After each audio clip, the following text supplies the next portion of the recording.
How does a dog keep its cool? How can you make shoes out of paper?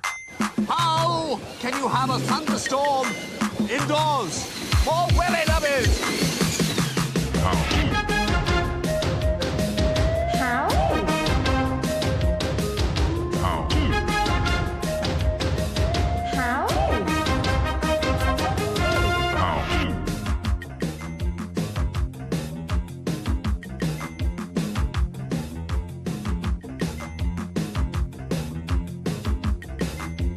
How? How can you make matchless magic? First how of a new series, Fred, and you've stumped me already. That's impossible, isn't it? No, this is a magic trick, isn't it? You It never is. get them right, Freddie. Right. How can you move a box of matches around without other people knowing where they are? Let me show you what I mean. An empty box, Yeah. a box of matches, Yeah.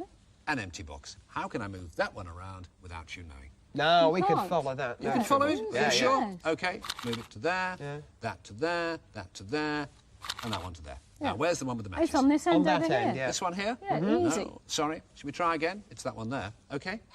Move it to there, that to there, that to there, and that to there. Where is it now? On It's Carol's on- side yeah, it's again. on This one here? end, Yes. No, that's completely empty. It's that one there. Open it. Well, do I have to? Yes. No Ah, no matches. No, because that's how. Oh. A fourth box up the sleeve, so when you move the box that's allegedly got matches in, you shake. And the others, which are also empty, you do with the other hand. That's how. How can seeing be misbelieving? Now, seeing is believing. So the saying goes. But can you always believe what you see? Here are some Yeah. tests for you. 3 Russian dolls. Which one is the smallest of the 3? The one nearest to you. This one here? Yeah. OK, here is a measuring device. That's exactly the same as that doll. What about this one? Well, that's slightly bigger. You think so? In fact, it's exactly the same. And this one over here? Well, that is huge. Huge, you say? It's exactly the same. How come? How come? Because the converging lines deceive your eyes. You believe that that is further away and therefore it's bigger, but you are in fact misbelieving. Wow. How about this? This is much, much easier. Which one of these shapes is the square? Oh, I believe it's the one on the left. This one here? Yep. And the square has? 4 equal sides. OK. That's the exact measurement of that one. Yeah. And this will be? Slightly shorter. It's slightly shorter. It should be the same if it's a square. I don't believe Over it. here, this, in fact, is the square with sides of equal length. Now, that's because your eyes exaggerate vertical lines, so you believe that that is the square. You are, in fact, again, misbelieving. And that's why a tree, if it's standing, looks longer than if it's been chopped down. Now, this one. 2 faces. Which way is this one looking? I believe he's looking to the right. And this one?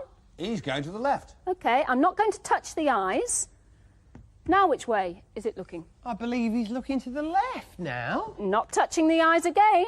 He's looking to the right. He's looking to the right. So merely by changing the nose and the mouth, not touching the eyes, you think that the eyes have changed direction. You are, in fact, again, misbelieving. Because, if you look at it properly, the the same. eyes are exactly the same. believe it. And so you have been deceived, proving that seeing can be misbelieving. And if you want to know more about optical illusions or any of the other hows on today's programme, we have prepared a quick data blast to give you all the information you require. And here it is. Well, that's very useful, Fred. It went a little bit quick, mate. Well, you are supposed to record it. It will appear at the end of each programme, and all you do is use the pause or still button on your video recorder to replay each page of text. They're all there numbered, so you can't go wrong. We've also got an email address for you to contact to get all the information you want. Another how. How does a dog keep its cool? Well, I want you to meet a personal friend of mine, a dog called Rudy, who's just a little bit warm now, but not too hot. Humans, when they get a little hot, have 2 options. Either you take your clothes off or you sweat. And I sweat like a pig when I get hot. I can tell you, I can lose about as much sweat as that in just half an hour of sweating. And this is how I actually keep cool. What happens is your sweat glands coat your body with sweat, and then that sweat begins to evaporate. And as it evaporates, it needs heat. Where does it get the heat from? From your body, and it actually cools you down. I can demonstrate. If I make my finger wet, that finger is already starting to feel a little cooler than my dry finger over here. And if I blow over this finger,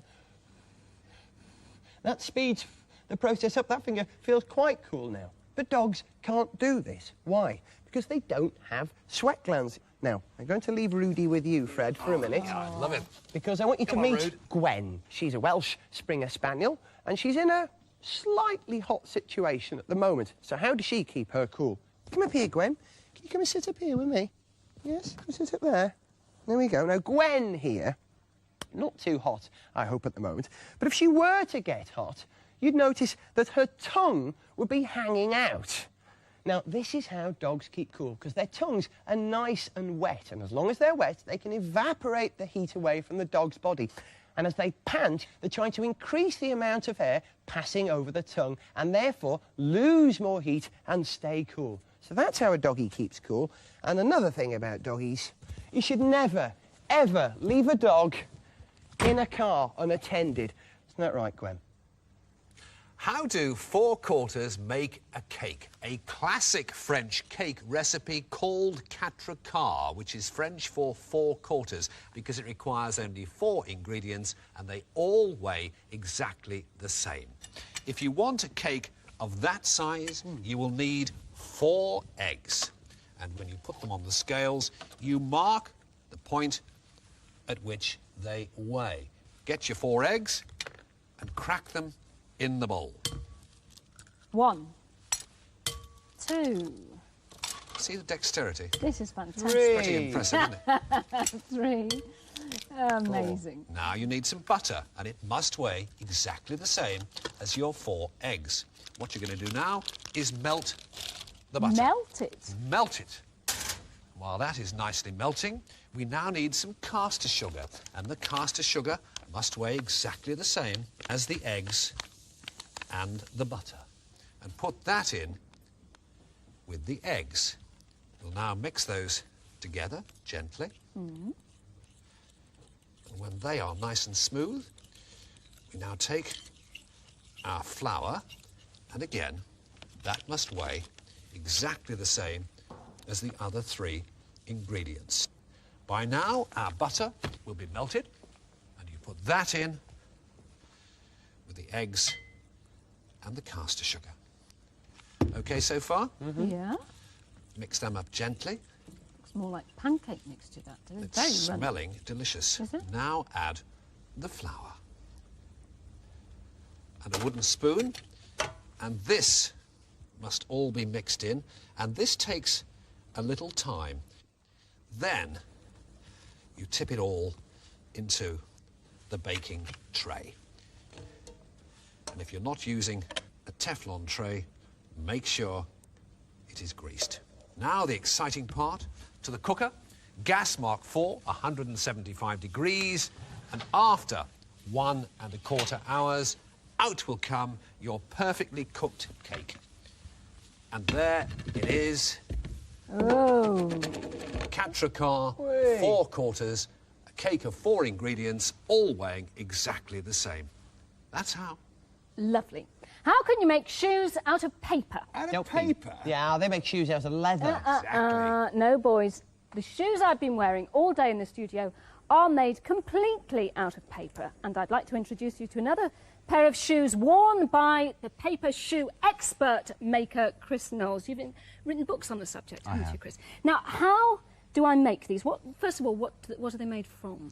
Well, all you need is a cardboard box from your local supermarket, some wrapping paper, and the paper to cover the shoe. That's all you need. Sounds great so far. What about making a simple pair of sandals? Let's start with the easy bit. Well, the first thing you'd have to do is to make a template of your foot. And you must make sure that the corrugations run across the foot. That way. That's right. So that Okay, it and then bends just draw correctly. around it. That's And right. try not to get the felt tip all over your foot. Okay, and that becomes a template. That's right. Right. And What from next? those, you'd actually make 3 corrugated soles for each of the shoes you want to make. So that's 6 corrugated soles. What about the bit on top? Well, you would cut the packaging paper and then cover it with the paper that you want your shoe to look like. And then you would actually fold the corners over to give it additional strength. and then quite simply you lay that around like that and glue it on, and then having glued these three together, you glue it like that, and there's your shoe. Now, is this a little bit slippy at the bottom? Well, to counteract that, we have that. What's that? Well, it's Carbion paper. It's the paper that you find to package wine bottles. OK, well, that sounds wonderful. What about if you want to do something more complicated? Well, I think you would look at the shoes you've got at home, and from the pieces that you see on the shoes, you'd make a pair like this. Fruity boots. Yes, indeed. You've got a great deal of imagination, and particularly so with these. I love these platforms. Well, the Elton John shoe, of course. With wings. Yes. Fly me. What about And, these? These look like they're made out of cloth. Well, it's a banana fibre, actually.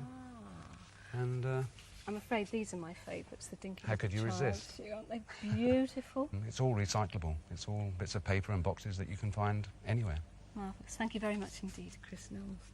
And that is how you can make shoes completely out of paper. How do you look up someone's name in the phone book in Iceland? Well, Iceland's easy enough to find. There it is, in a volcanic place on the edge of the Arctic Circle.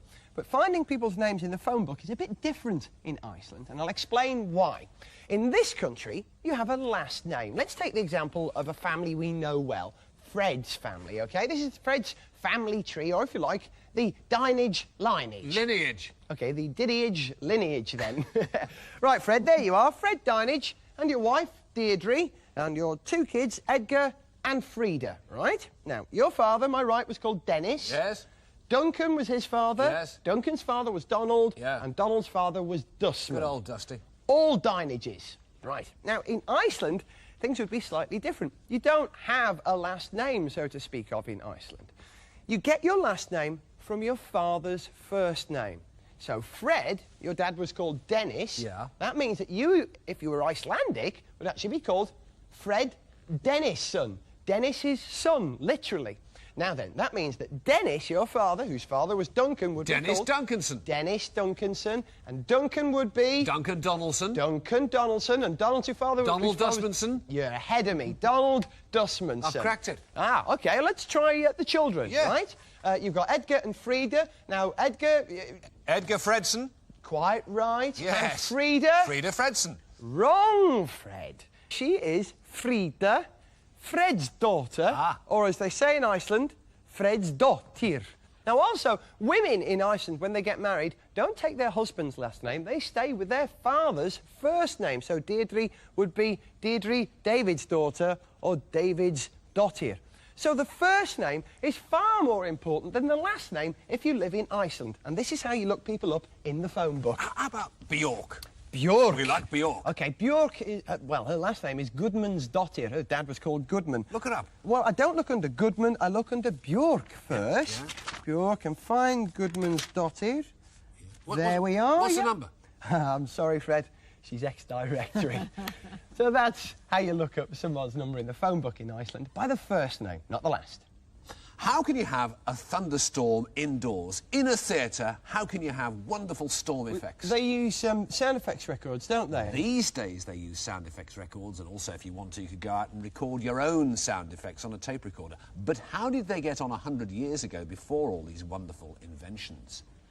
It was a dark and stormy night, and the sound effects man struggled on through the howling wind. The howling wind is a wind machine which drags a canvas strip over a resonant drum. With the wind came the rain, beating against the window. A handful of dried peas being rolled around inside a tight drumskin. Sudden, vivid flashes of light lit up a hideous figure. It was Gareth operating the lightning shutters. Suddenly the earth shook, to the sound of thunder, Cattle Vorderman shaking the life out of a hunk of galvanized steel.